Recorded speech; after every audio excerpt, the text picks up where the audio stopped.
Bienvenue sur Esprit Libre, Femme, Maman et bien plus encore, le podcast qui vous accompagne dans l'aventure d'être une femme moderne, maman et entrepreneuse. Je suis Catherine, fondatrice de Cat & Kids 17 et aujourd'hui j'ai le plaisir d'accueillir Céline. Céline, c'est une jeune maman, une coach en communication passionnée et une amie précieuse dans ma vie de tous les jours. Mais aujourd'hui, les rôles s'inversent, c'est moi qui l'interviewe. On va parler communication, maternité et entrepreneuriat, mais aussi de son parcours, de ses défis et de toutes ces petites choses qui font qu'elle accompagne si bien les autres à trouver leur voie.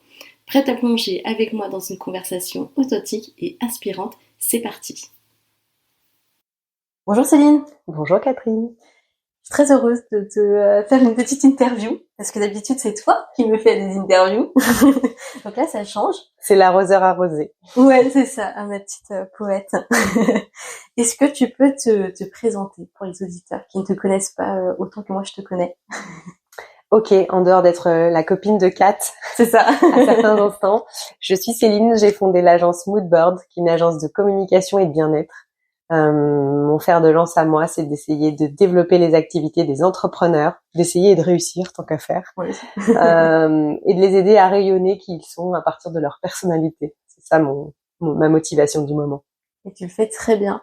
Donc c'est assez drôle parce que dans le podcast qui va sortir la semaine prochaine, je parle de toi dans ma vie d'entrepreneur où tu as joué un grand rôle Oh. dans cette vie d'entrepreneur que j'ai aujourd'hui. Donc c'est grâce à toi et c'est pour ça aussi que je voulais faire l'interview avec toi.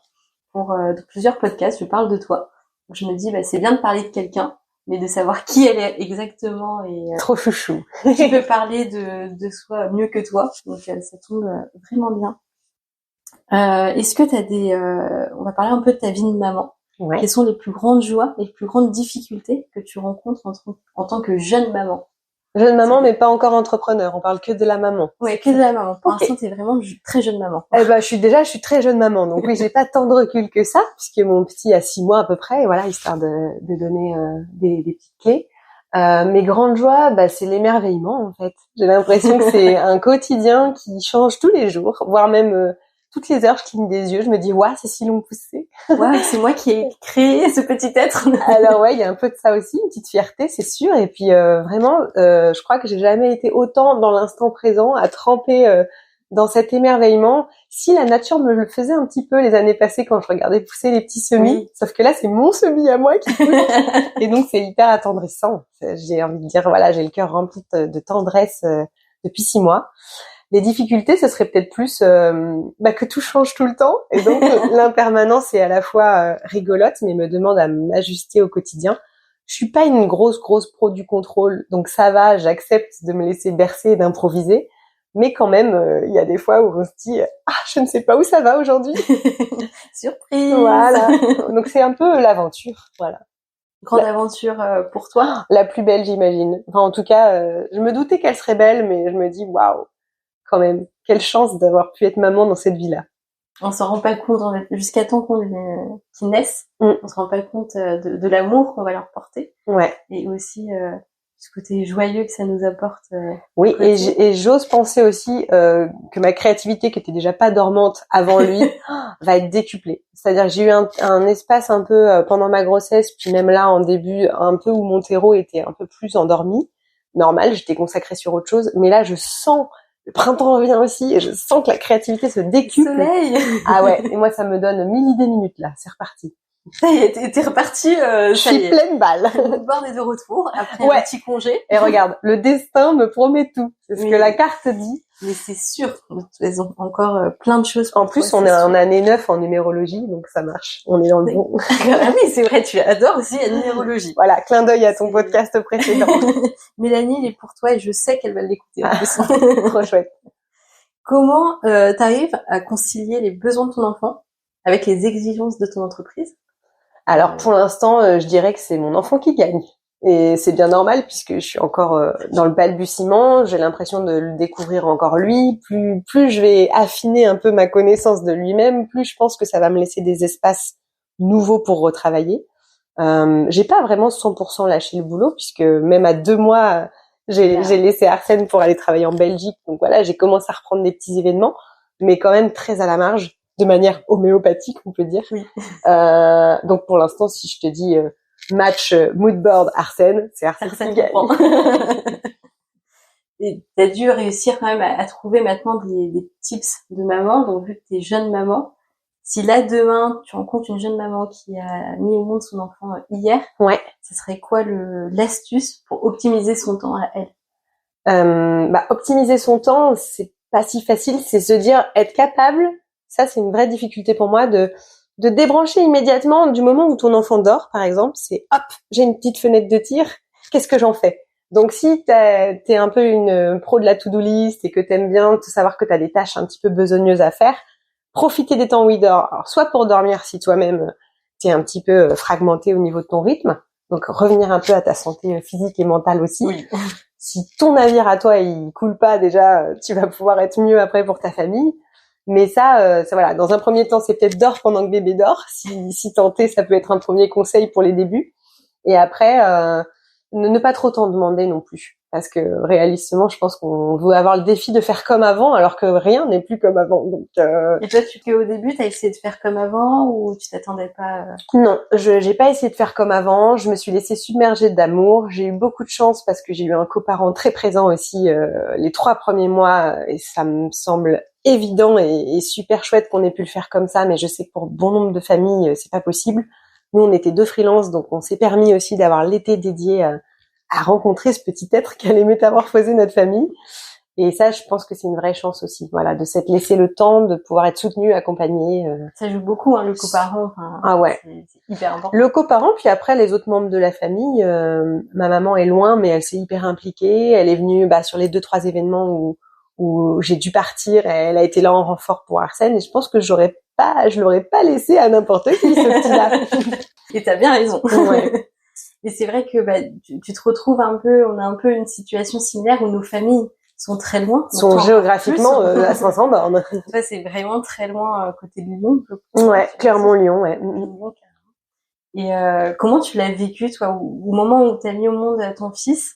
Tu t'es dit, alors je sais pas si ta famille était présente, mais comment tu l'as vécu de te dire, ma famille est quand même loin. Donc, t'as les amis. Étonnamment, tu vois, je savais pas moi-même si j'avais envie de rester à huis clos ou si je serais contente d'avoir du lien. Et j'ai quand même eu pas mal de passages d'amis à la maternité. Et j'ai adoré. Et d'ailleurs, des amis qui se reconnaîtront, qui sont dans les génies. Un qui chante pas trop mal, dont on va entendre parler bientôt. Une photographe aussi, qui rayonne bien et qu'on voit à l'acte 2 des génies. Voilà, Gladys, Mika, si vous m'entendez, vous avez fait partie de ceux qui sont venus à la mater et tout mon cœur, en fait, tout comme mes voisins. Enfin voilà, je me suis rendu compte que j'avais aussi créé ma famille. T'as bien aimé avoir du monde à la maternité. Ouais.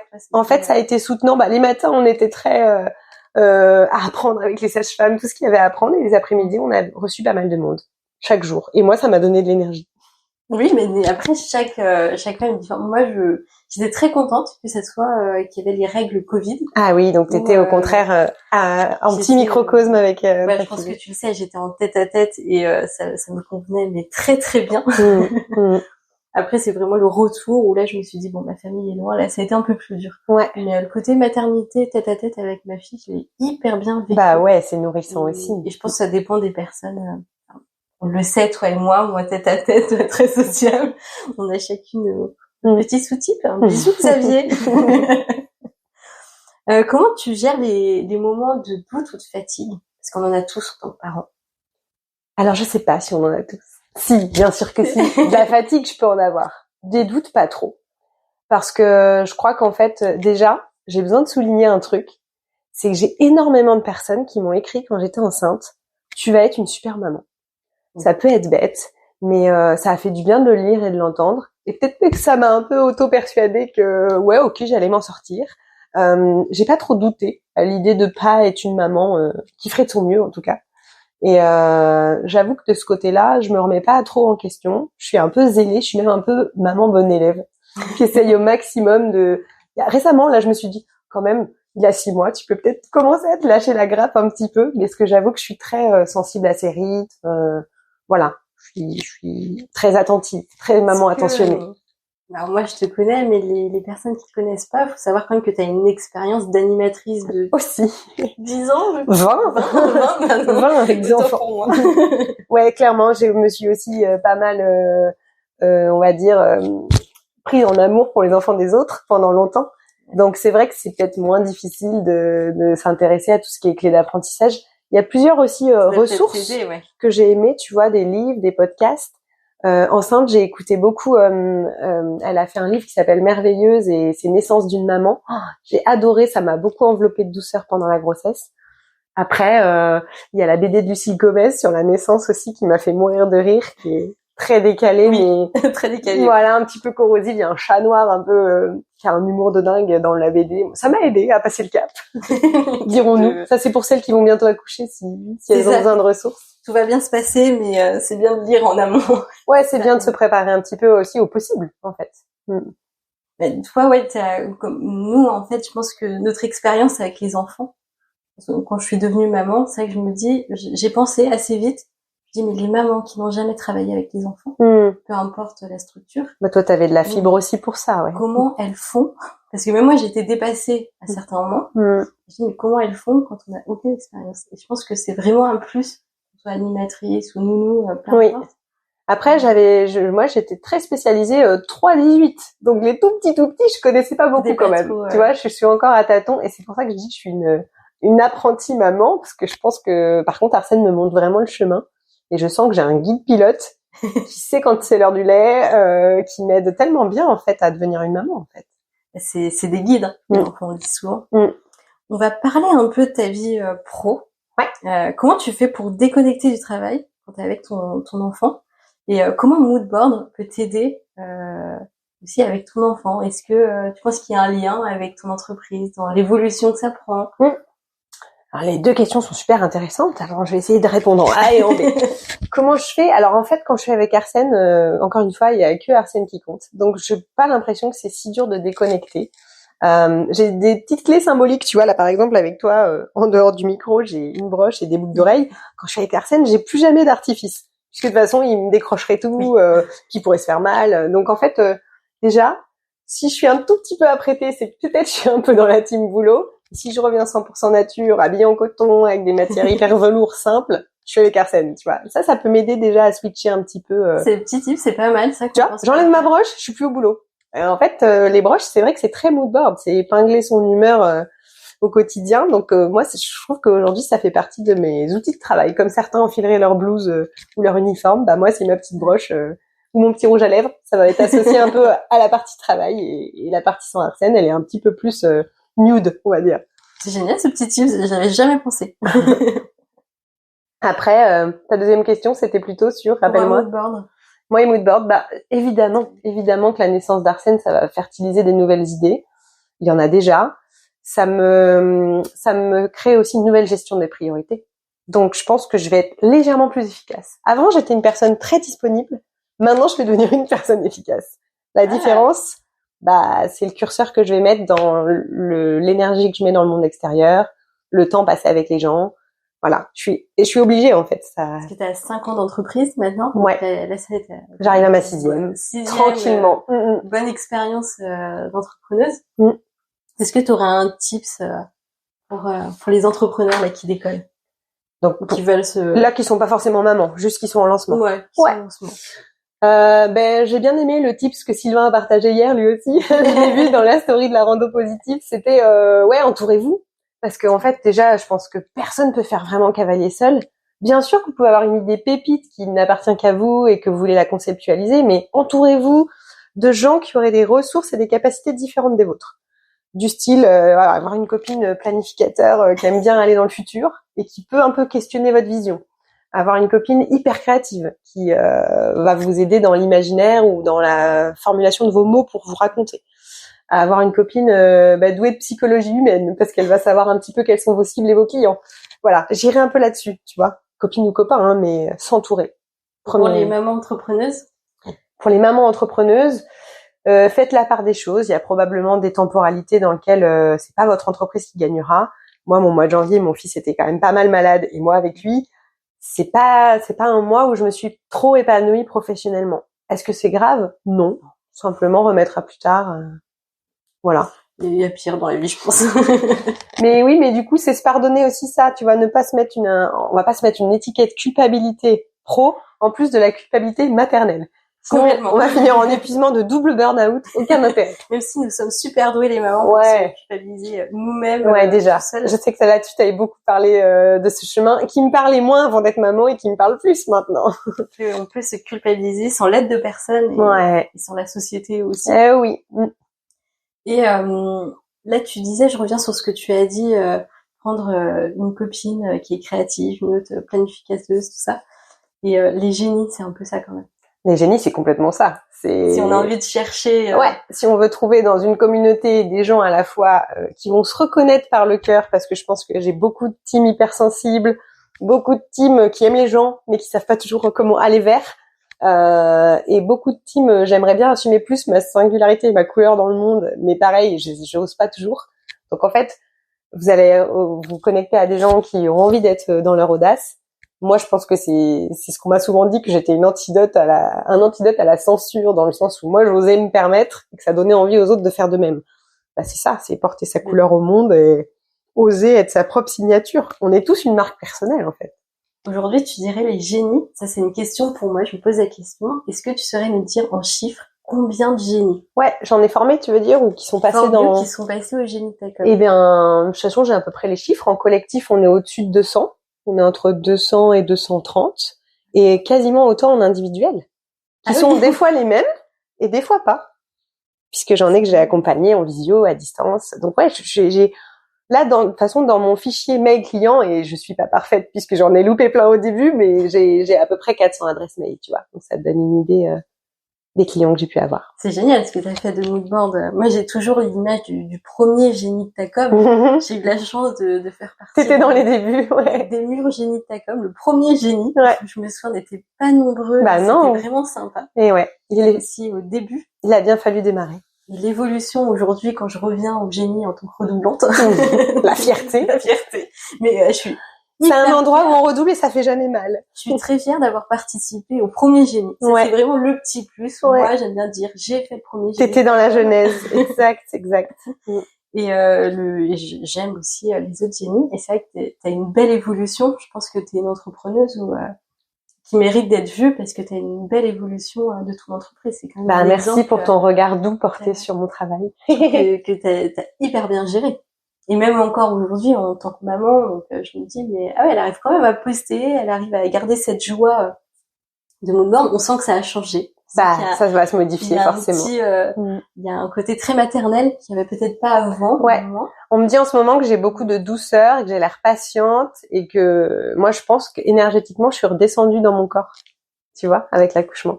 Et que j'étais quelqu'un de très pétillant, très en haut, très aérien. Je dis pas que cette part n'existe plus, mais pour l'instant, cette joie qui était très bulle de champagne, wouhou, qui pouvait donner le tournis à certains, est descendue dans quelque chose de plus horizontal, englobant. T'as raison, maternel en fait. Oui, moi je trouve que maintenant t'as un côté très maternel qui est très beau. J'aime beaucoup chez toi et qui te va ravir. Qu'est-ce qui te motive à continuer dans l'entrepreneuriat malgré les difficultés En fait, je dirais sur la valeur liberté. Je me dis, cette souplesse, cette gymnastique qu'on peut s'autoriser. Justement, ton enfant est malade, pouf, tu n'as justifié de rien ni personne. Tu t'arranges avec tes clients, tu peux travailler la nuit, tu as des ressources disponibles. Et puis, il y a aussi des moments où notre énergie personnelle, elle y est pas. Indépendamment d'avoir des enfants ou non, d'ailleurs, on a des cycles menstruels, et tout ça, je me dis, en fait, avant, j'étais un peu dans l'obligation des fois de travailler en force contre, plutôt qu'avec mon corps et avec mon énergie disponible. Ça parlera à Marie, je pense. Oui. Ton autre podcasteuse.